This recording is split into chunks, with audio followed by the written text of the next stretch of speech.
I'm joined now by independent researcher and writer Ben Pyle and senior lecturer in sustainable construction and climate change, John Grant. Ben, let me come to you first. Morning, gentlemen. Just explain to our listeners and our viewers the idea behind the 15-minute cities. Well, I think 15-minute cities is probably quite a broad category of policies that local councils are adopting, and they've generated a lot of confusion about what their intentions are. Some of the councils are saying that people have misunderstood what they wanted to do, and that 15-minute cities is just a way of calming the traffic. But actually, in places like Oxford, it was the council itself which confused the issue of climate change, air pollution reduction, and congestion reduction. So it's all kind of a bit of a mess on the as it were, the pro-green side, and there seems to be very much a continuation of the anti-car, anti-motorist, anti-private transport, and anti-freedom of movement policies that we've been seeing over the last 20 years or so, but have been really amped up during the COVID crisis, which has really emboldened the green lobby as it's acting in local governments, local authorities, and national governments, and of course globally. There's a very important global dimension to all of this. So I think it really is for local authorities to explain by what they mean by 15-minute cities, and come back to the populations of those cities and say, well, do you want this? Do you want this? Because that's the thing that's been missing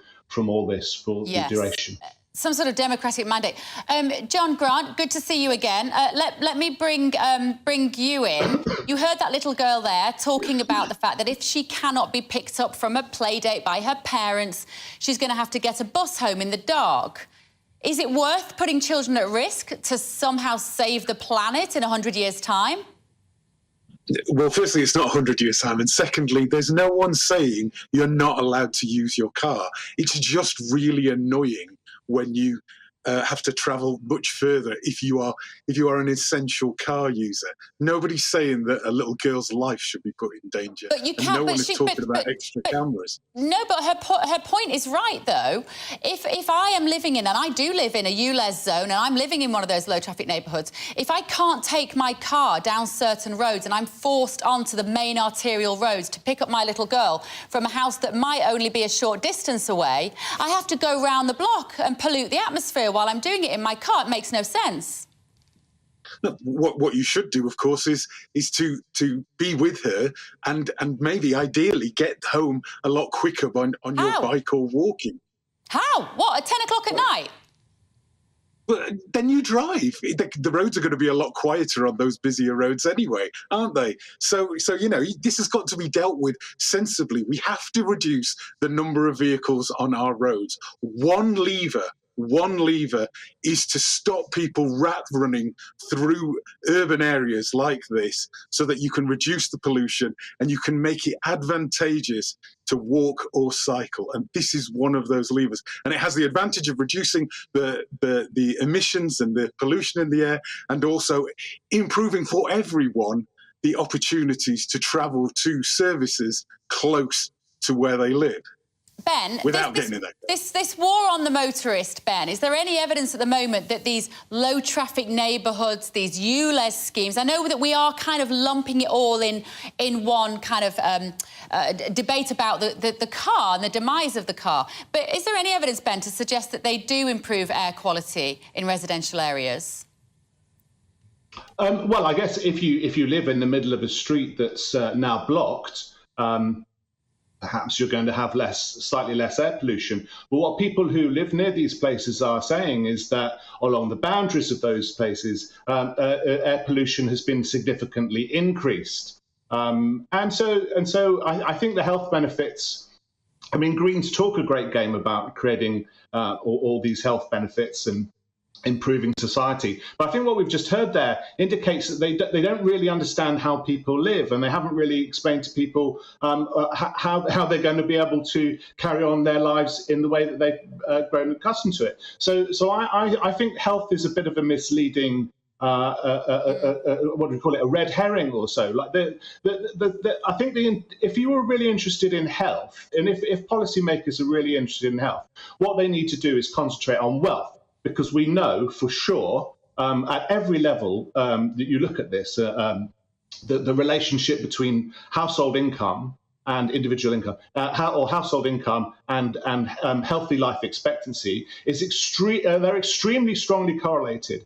The relationship between air pollution and healthy life expectancy is far less correlated. I think the difference is more than tenfold, right? So you can account for differences in health outcomes in terms of wealth.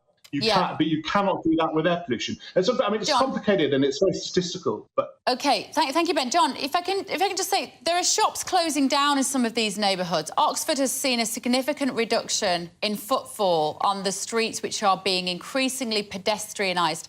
The death of the car means the death of the shopper.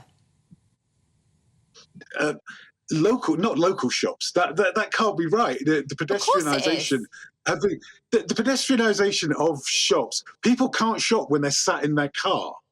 They have to. No, but they need to park their car and put their shopping in it. And if you've got a baby and a pram, or you're in a wheelchair, or you're otherwise disadvantaged and you can't get, you just give up on shopping. You go home and you buy it online, and it's the death of the high street.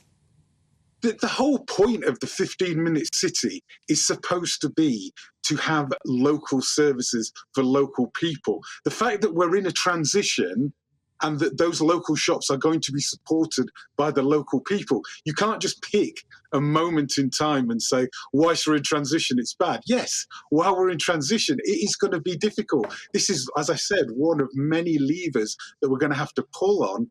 Business as usual with cars and congestion just can't continue. I'm sorry. I wish that personal travel in its current form could continue, but in inner cities, it isn't working. It just isn't working. And the congestion levels, insanity, John. The insanity of the British individual not being allowed to drive a car while China continues to create coal-fired power stations every month. I can't get my head around it. You can't justify it. Firstly, you can't bring in China on a 15-minute city argument. All right, you can bring in, but it's just not right. What we're talking about here is, can we improve the quality of our cities and the resilience of people, both rich people who own cars and poor people who don't? And can we improve their lives? Poor people own cars too. Poor people own cars. Poor people own cars. We can improve their lives by making the services close to where they live. That makes it resilient, so that if there are problems, if fuel prices go up, if there are challenges with air quality, if the weather's, if we are in a climate emergency, that is part of it. This is one lever that we have to pull. But the problem is, poor people in my area where I live, which is ULEZ compliant, a lot of my mates who didn't want to have to buy a new car because they're quite happy with their second-hand car, but every time they took it off the drive, they had to pay £12.50 to just go within 15 minutes of their own home. The war on the motorist, I think, is going to be one of the biggest crimes of our time, and we have to find a solution, I agree, but this is not it. Gentlemen, it's really lovely to talk to you again, John. I appreciate the inputs. We will pick this up again, no doubt. Ben Pyle and John Grant there. Let me know what you think. GBviews@gbnews.uk.